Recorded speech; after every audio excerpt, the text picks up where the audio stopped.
રીત નંબર 5 મિત્રો આ દિવસો ક્યાં પસાર થઈ જાય છે, ફટાફટ દિવસો જવા માંડ્યા છે. 5મી રીત પહોંચી ગયા. પહેલું ચેપ્ટર હમણાં પૂરું થઈ જશે હો. પ્રેક્ટિસ કરવા માંડજો ઘરે, નકર પછી છેલ્લે ફાફા પડશે. આવડતું છતાં મહેનત કરી હોય છતાં આપણને માર્ક ના આવે તો શું કામ? એટલે તમારે અહીંયા હું જે દાખલા ગણાવું છું એ ટાઈપના દાખલા ટેક્સ્ટબુકમાં જે છે એ બધા પેજ નંબર 30 ઉપર દાખલા નંબર 3 ના 11 દાખલા જે છે આપણી સાથે રીત પૂરી થઈ જાય એટલે ગણી નાખો, બરાબર? અથવા તો રોજે રોજ આના જેવો એક દાખલો જે આપણે ટેક્સ્ટબુકમાં આપેલો હોય એ ગણો. ભૂલ સુધારણી. માણસ છે ભાઈ, માનવ સહજ અમુક ભૂલો તો થતી હોય. માનો કે કોઈ એક પેઢીમાં x y અને z એ લોકોએ 50,000 30,000 અને 20,000 આ મૂડીથી ધંધો શરૂ કર્યો.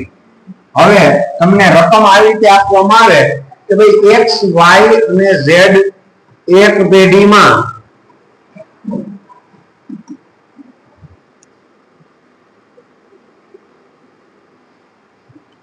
સરખે હિસ્સે નફો નુકસાન વેચતા ભાગીદારો છે.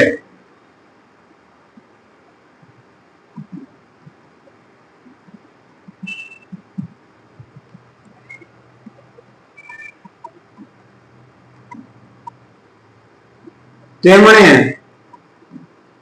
હિસાબો લખ્યા બાદ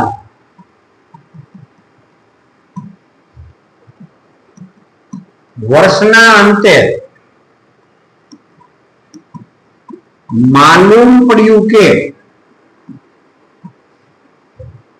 મૂડી પર વ્યાજ લખવાનું રહી ગયું છે. તો પરિસ્થિતિ કંઈક આવી થાય. આ તમારું નફા નુકસાન ફાળવણી ખાતું છે. આમાં તમે ચોખ્ખો નફો લખશો, ઉપાડ પર વ્યાજ લખશો, એમાં ત્રણેયના વ્યાજ આવી જાય ઉપર. અહીંયા x ને પગાર, y ને મહેનતાણું, z ને કમિશન, ચાલુ ખાતાના વ્યાજ. એમાં x આ બાજુ, y ને z આ બાજુ. કારણ કે બે જણાની ઉધાર બાકી, આની જમા બાકી. બેનું વ્યાજ અહીંયા ઉધાર, ઓલાનું વ્યાજ અહીંયા જમા થાય. હવે બધી ગણતરી કર્યા પછી માનો કે તમારા નફાના આંકડા છે એ 3 લાખ રૂપિયાના આવ્યા. તો તમે 3 લાખ રૂપિયા નફો છે એ ભાગીદારો વચ્ચે કયા પ્રમાણમાં વેચો? તો કે સાહેબ તો 1:1 ના પ્રમાણમાં જ વેચીએ ને. તો આ ત્રણેય ભાગીદારના ભાગમાં કેટલા રૂપિયા આવે? તો કે x ને, y ને અને z ને ત્રણેયની 1 લાખ 1 લાખ અને 1 લાખ આવે. પણ એ લોકોની મૂડી કેટલી છે? 50,000 30,000 અને 10,000. તો 50,000 30,000 અને 10,000 રૂપિયા હોય તો મૂડી પર 10% લાગે વ્યાજ ગણો તો કેટલા થાય? મૂડી પર 10%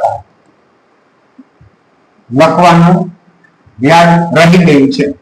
તો આનું વ્યાજ થાય 5,000. માનો કે મેં અહીંયા મૂડીનું વ્યાજ લખ્યું હોય તો x ના 5,000, y ના 3,000 અને z ના 1,000 રૂપિયા થાત ને.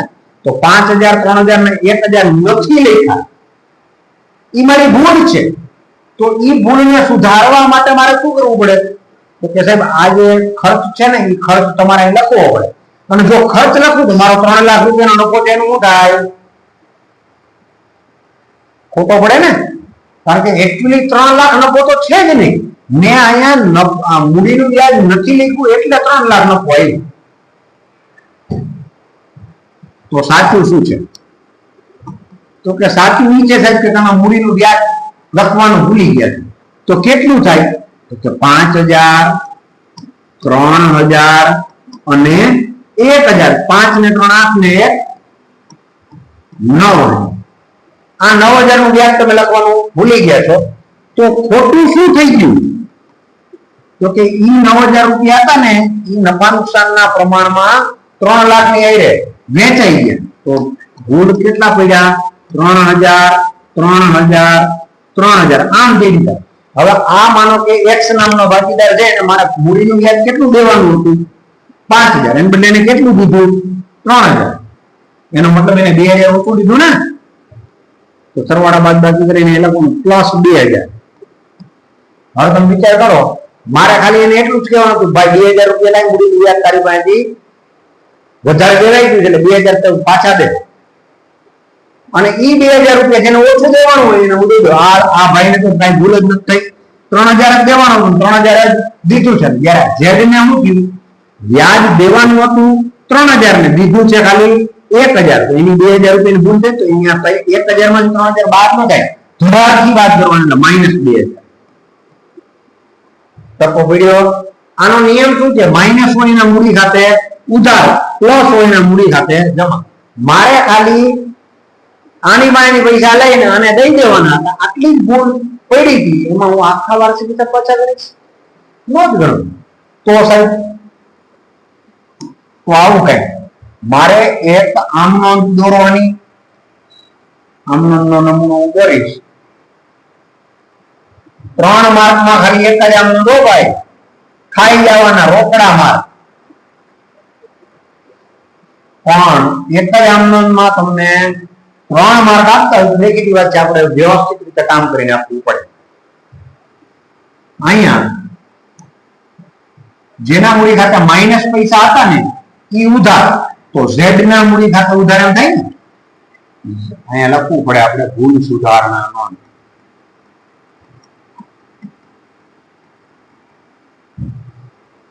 તારીખ, વિગત, ખાપા, ઉધાર રૂપિયા અને જમા રૂપિયા આપણે વ્યવસ્થિત લખીને ઝેડ ના મૂડી ખાતે ઉધાર કેટલા હતા 2000, તે એક્સ ના મૂડી ખાતે ટપ ટપ ટપ કેટલા 2000. બાબત છે મૂડી પર વ્યાજની ભૂલ સુધારણા કરી તેના, બસ દાખલો પૂરો. 3 માર્ક મળી ગયા મિત્રો, 3 કાચા ખાઈ જવાના રોકડા માર્ક. આ 3 માર્ક નો દાખલો એક આમ. તમે 11મા ધોરણની વાર્ષિક પરીક્ષા આપી છે ને, એમાં સાહેબ આમનોંધ તમને લખવા દીધી છે, 3 આમનોંધ લખો ને તો અહીં 1 માર્ક દેતા. ટોટલ 12 માર્ક ના કે 15 આમનોંધ જે છે, 15 માં આમનોંધ તમે લખ્યું ને એના 8 માર્ક દેતા કે 7 માર્ક, જેટલા માર્ક નો દાખલો કાઢ્યો હોય. 2-3 આમનોંધ 1 માર્ક થાય. તો આ તો બોર્ડમાં ને એ પાછા એક જ આમનોંધ, એના પાછા 3 માર્ક. એટલે વ્યવસ્થિત રીતે ગણી દેવું પડે, વ્યવસ્થિત બધું આંકીને દેવું પડે. સારું, આના પછીના લેક્ચરની અંદર આપણે નવી રીત ભણશું. ત્યાં સુધી બધા